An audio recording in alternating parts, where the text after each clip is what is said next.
وہاں مختلف علماء کو میں نے سماعت کیا اور پھر میرے دل میں بھی یہ خیال آیا کہ میں بھی پاکستان کی بستیوں میں اپنے رب کی توحید کا علم بلند کروں. میں بھی اپنے شہر کو چھوڑ کر پاکستان میں علامہ احسان الہی ظہیر کی صدا بن کر دنیا کائنات کو یہ بتا دوں کہ لوگوں، اہل حدیث کٹ تو سکتا ہے لیکن رب کے سوا کسی کو سجدہ نہیں کر سکتا ہے. اور میں سمجھتا ہوں کہ مجھے جتنی محبت، جتنا پیار قاری یعقوب فیصل آبادی نے دیا ہے شاید کسی اور نے نہیں دیا. اور میرے دل میں بھی ایک تمنا، ایک آرزو، اور وہ یہ ہے کہ قیامت کے دن ہمارا شمار بھی رب ان لوگوں میں کر لے جو رب کی توحید کا علم بلند کرنے والے ہیں، جو اپنے آقا کی حرمت کو فاروق آباد کی سرزمین پہ نہیں، پورے پاکستان میں اور پوری دنیا میں یہ بتانا چاہتے ہیں کہ میرے محمد کا نام کل بھی بلند تھا، میرے محمد کا نام آج بھی بلند ہے، اور قیامت کی دیواروں تک میرے محمد کا نام بلند رہے گا. اور کیسے نہ ہو، او فاروق آباد میں بسنے والوں، او یوتھ فورس کے جیالو، میں نے اس علامہ احسان کو سنا کہ جس کو سامنے بیٹھ کے میں نے ایک تقریر بھی سماعت نہیں کی. میں نے ویڈیوز میں، آڈیو کیسٹوں میں انہیں سنا. اور یوتھ فورس والوں، اپنی تاریخ کو پہچانو، اپنے سفر کو پہچانو کہ تمہارا آغاز شہید ملت نے کیا تھا، اور شہید ملت نے سرزمین چنیوٹ میں اپنی ختم نبوت کی تقریر میں کہا تھا، کسے کے کشتا نہ شد از قبیلہ مانیست. میں وہ جوان چاہتا ہوں جو آقا کی ختم نبوت کے لیے اپنے سینے توپوں کے سامنے کھڑے کر لیں. یہ بارش کیا ہے، یہ بارش کے قطرات کیا ہیں، اور میں وہ جوان چاہتا ہوں جو نبی کی عزت اور حرمت کے لیے اپنے سینے گولیوں کے آگے کھڑے کر لیں. آج تم نے کیا سمجھا ہے؟ اور میرا آقا تو وہ آقا ہے کہ جس کے بارے میں رب کائنات نے فرمایا وَرَفَعْنَا لَكَ ذِكْرَكَ، اے محبوب ہم نے تیرے ذکر کو بلند کر دیا. او فاروق آباد والو، جس کا ذکر اللہ بلند کر رہا ہو، جس کا ذکر آسمان اور زمین کا خالق بلند کر رہا ہو، کائنات کا کوئی انسان اس کی تعریف کا حق ادا نہیں کر سکتا ہے. کوئی بڑے سے بڑا مدبر ہو، فلسفی ہو، محدث ہو، فقیہ ہو، کہے گا تو کیا کہے گا؟ یا صاحب الجمال و یا سید البشر من وجہک المنیر لقد نور القمر لا يمکن الثناء کما کان حقہ. بعد از خدا بزرگ تو ہی قصہ مختصر. اور آج میں اپنے بزرگوں کو گواہ بنا کے کہتا ہوں، سرزمین فاروق آباد میں اپنے استاذی المکرم کی موجودگی میں لوگوں یاد رکھو، جو رب کی توحید کا دفاع نہیں کر سکتا وہ میرے نبی کی حرمت کا بھی دفاع نہیں کر سکتا. توحید کا عقیدہ پہلے ہے، محبت مصطفیٰ کا عقیدہ بعد میں ہے. اور یہی تو میرے آقا نے کہا تھا، اور کہا بھی کس سے تھا؟ فاطمہ تو اپنے بابا کی لخت جگر ہے، تو حسنین کی ماں ہے، تو علی مرتضیٰ کی بیوی ہے، لیکن قیامت کے دن تیرا بابا تیرے کام نہیں آئے گا. اور میری پھوپھی صفیہ، میں جانتا ہوں تیرا بھتیجا محمد ہے صلی اللہ علیہ وسلم، لیکن پھوپھی قیامت کا دن ہوگا، تیرا بھتیجا محمد بھی تیرے کام نہیں آئے گا، تیرا عمل تیرے کام آئے گا. آج کیا سمجھا ہے ہم نے؟ آئیے حدیث عرض کرنے لگا ہوں. سنن ابی داؤد کی 4363 حدیث کا نمبر ہے. اور ابو برزہ رضی اللہ تعالیٰ عنہ فرماتے ہیں میں ابو بکر صدیق کے ساتھ بیٹھا ہوا تھا۔ ہائے صدیق وہ ہے جس کی صداقت کو میرے رب نے اپنے قرآن میں بیان کیا ہے۔ والذی جاء بالصدق وصدق بہ، میرا نبی سچ کو لایا ہے اور صدیق اس سچ کی گواہی کو پیش کرتا ہے۔ اور وہ صدیق رضی اللہ تعالی کہ جس کے لیے نبوت کی زبان نے کہا، صدیق تو وہ ہے جس کو جنت کے 8 دروازوں سے بلایا جائے گا۔ وہ صدیق ایک آدمی سے خفا ہیں، ناراض ہیں۔ ابو بردہ رضی اللہ تعالیٰ فرماتے ہیں میں نے کہا اے صدیق اگر آپ کہیں تو میں ابھی اس کی گردن کو اڑا دیتا ہوں۔ ابو برزہ کہتے ہیں رضی اللہ تعالیٰ میں نے اتنی بات کہی، ابو بکر صدیق اٹھے اندر چلے گئے، تھوڑی دیر گزری مجھے بلایا اور کہا ابو برزہ بتا تو نے کیا کہا تھا؟ کہا صدیق رضی اللہ تعالیٰ میں نے تو یہی کہا تھا کہ اگر آپ حکم دیں تو میں اس کی گردن اڑا دوں، اس نے آپ کو تکلیف پہنچائی ہے۔ فرمایا کیا اگر میں آپ کو حکم دیتا تو آپ سچ میں اس کی گردن کو اڑا دیتے؟ جی صدیق میں سچ میں اس کی گردن کو اڑا دیتا۔ او فاروق آباد کے لوگوں نوٹ کرو، صدیق کے لفظ ہیں، صدیق کا قول ہے، حدیث رسول ہے، سنن ابن ماجہ ہے۔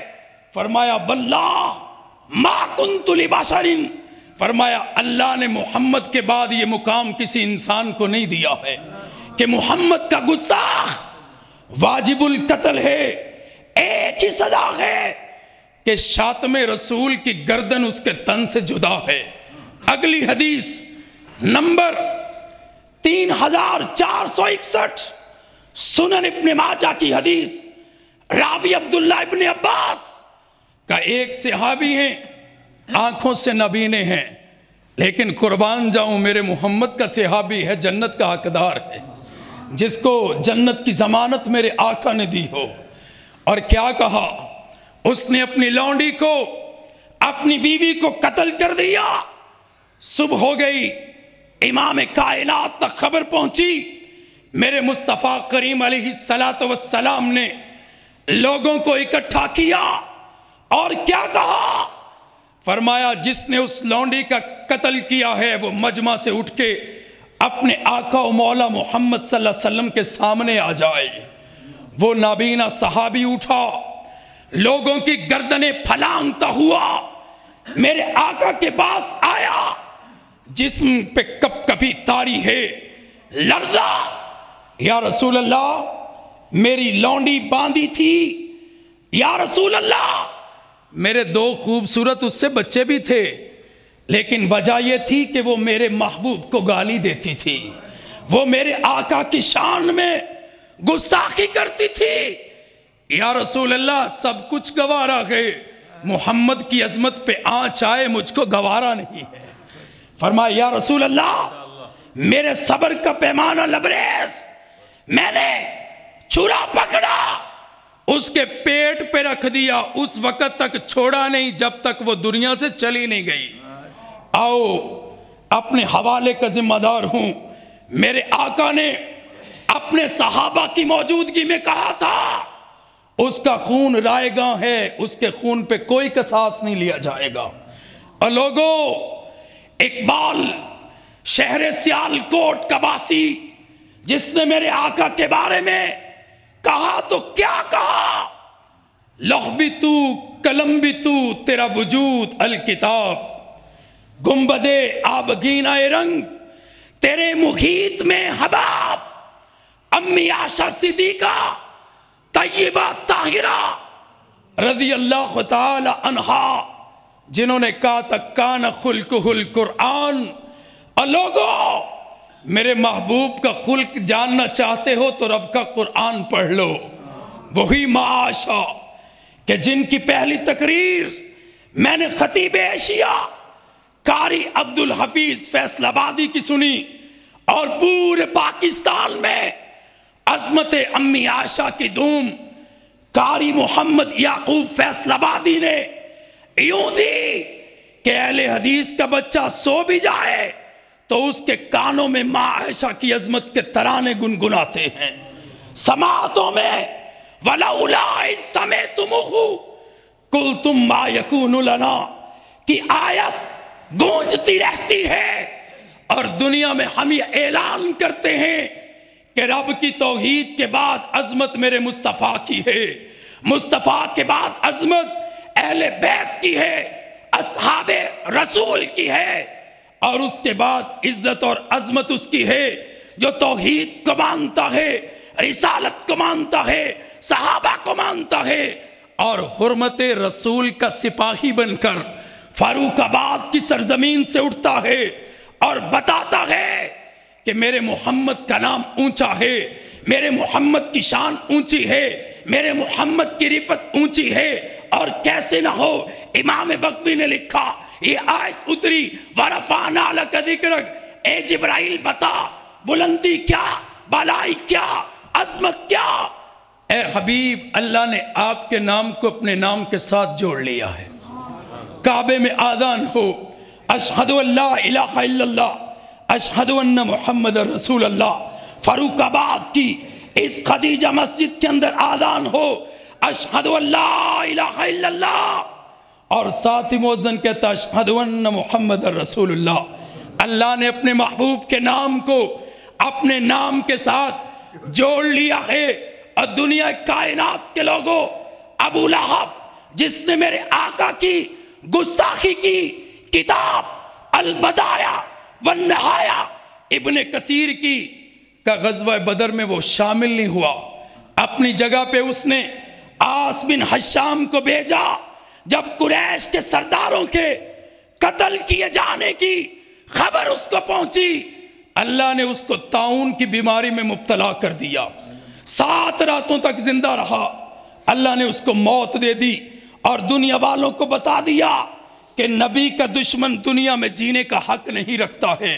وہ نبی کا رشتہ دار کیوں نہ ہو، نبی کا نام لینے والا کیوں نہ ہو، نبی کا دشمن کائنات میں زندگی گزارنے کا حق. آخری حدیث، میرا دل نہیں کرتا تھا کہ میں اپنے استاد جی کی موجودگی میں آج واز کروں، لیکن دور سے آیا تھا، میرے بھائیوں نے بلایا تھا تو میں نے کہا میں بھی کچھ عرض کرتا چلوں. ابی بن خلف غزوہ احد میں اپنے گھوڑے پہ سوار ہو کے آیا. میرے آقا گھاٹی سے باہر آئے اور اس نے گھوڑے کی پیٹھ پہ بیٹھ کر میرے آقا کو للکارا تھا اور کہا تھا اے محمد سن لو، آپ کو میں قتل کروں گا.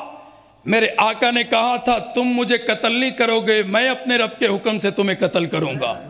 اس نے کہا دیکھو میں الاوز نامی اپنے گھوڑے پہ بیٹھا ہوں، 7.5 کلو روزانہ اس کو دانا کھلاتا ہوں. 3 سا حدیث کے لفظ ہیں. فرمایا اتنا توانا طاقتور گھوڑا ہے. میرے آقا کے اصحاب نے دیکھا. ارے اصحاب کون تھے؟ میرے استاد جی نے سورہ عصر کی تفسیر میں سرزمین لاہور میں کہا تھا واللہ ہمیں جان سے پیارے ہیں صحابہ، یعنی گردون نبوت کے ستارے ہیں صحابہ. اور ملت کو ذرا بیدار تو ہو لینے دو، ہر قوم پکارے گی ہمارے ہیں صحابہ. اور وہ صحابہ جنہیں قرآن وَلَٰكِنَّ اللَّهَ حَبَّبَ إِلَيْكُمُ الْإِيمَانَ کہے، رضی اللہ عنہم ورضوا عنہ کہے. صحابہ کہتے ہیں یا رسول اللہ کیا ہم اس کا خاتمہ کر دیں؟ فرمایا نہیں، اس کو آنے دو. آنے دیا گیا. میرے محبوب نے اپنے قریبی صحابی سے نیزہ لیا اور ابی بن خلف کو تاک کر نشانہ باندھ کے نیزے کو چھوڑ دیا. ایک نشان گردن پہ لگا اور اللہ کی قسم ابی بن خلف کہتا ہے مجھے اتنی تکلیف ہوئی ہے کہ زندگی میں کبھی مجھے اتنی تکلیف نہیں ہوئی. اور اس لوگوں نے کہا، اپنے لوگوں میں گیا، کہا دل کیوں تھوڑا کرتے ہو؟ تھوڑی سی رگڑ آئی ہے، لیکن لگا کس کا؟ نیزہ ہے میرے محمد کے ہاتھ سے نکلا ہے. وَمَا رَمَيْتَ إِذْ رَمَيْتَ وَلَٰكِنَّ اللَّهَ رَمَىٰ. ارے یہ ہاتھ نبوت کے ہاتھ ہیں. اس نے کہا لوگو اللہ کی قسم اگر محمد مجھ پہ تھوک بھی پھینک دیتے تو میں مر جاتا. یہ تو نیزہ تھا. اور اس نے کیا کہا؟ اس نے کہا میں اب بچ نہیں سکتا، کیونکہ اللہ کے رسول نے کہا تھا میں انشاءاللہ تمہیں قتل کروں گا۔ واپسی پہ جا رہا تھا، مقام صرف آیا تھا، اور صرف نامی جگہ پہ اس کا خاتمہ ہو گیا۔ اور دنیا والوں کو میرے رب نے بتا دیا، فاروق آباد سے اہل حدیث یوتھ فورس کا کوئی جوان اٹھے یا نہ اٹھے، کوئی خطیب اٹھے یا نہ اٹھے، کوئی مبلغ اٹھے یا نہ اٹھے، رب خود کہہ رہا ہے اِنَّا كَفَيْنَاكَ الْمُسْتَهْزِئِينَ، اے محبوب میں تیرے دشمنوں کے لیے کافی ہوں۔ اِنَّا أَعْطَيْنَاكَ الْكَوْثَرَ فَصَلِّ لِرَبِّكَ وَانْحَرْ إِنَّ شَانِئَكَ هُوَ الْأَبْتَرُ، اے میرے محبوب تیرا دشمن دم کٹا رہے گا۔ تو میں بس اتنا ہی کہتا چلوں، ان کی راہوں میں اتنا چلا دے یا رب کہ سفر کرتے ہوئے گرد سفر ہو جاؤں۔ اور میرے علامہ نے کہا تھا ناقدو، وقت کی رفتار بدلنے کے لیے ہم مجبور زبانوں کو نوا بخشیں گے، کج کلاہوں کی رونت کا اڑائیں گے مذاق، ہم تاریخ کے چہرے کو ضیاء بخشیں گے۔ اللہم زد